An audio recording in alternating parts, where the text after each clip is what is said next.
મળી.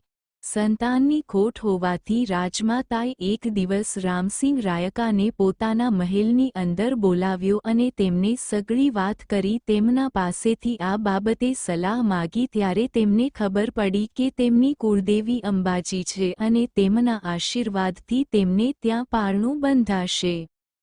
ભીમસિંહ પણ માતા અંબાજીની આસ્થા અને સાચી લગનથી પ્રાર્થના કરતા ભીમસિંહ રાજાને ત્યાં ઘણા વર્ષને અંતે પારણું બંધાયું અને પુત્રનો જન્મ થયો. પુત્ર જન્મની ખુશીમાં ભીમસિંહ રાજાએ અંબાજી મંદિર ખાતે યજ્ઞ કરવા અને 51 બ્રાહ્મણોને જમાડવા માટે રામસિંહ ભુવાજીને અંબાજી આવવાનું આમંત્રણ આપ્યું. ભીમસિંહના આમંત્રણને માન આપીને રામસિંહ રાયકા અને 51 બ્રાહ્મણો 1841ની ભાદરવા સુદ દશમના દિવસે ચાલતા એક સંઘરૂપે અંબાજી જવા નીકળ્યા હતા.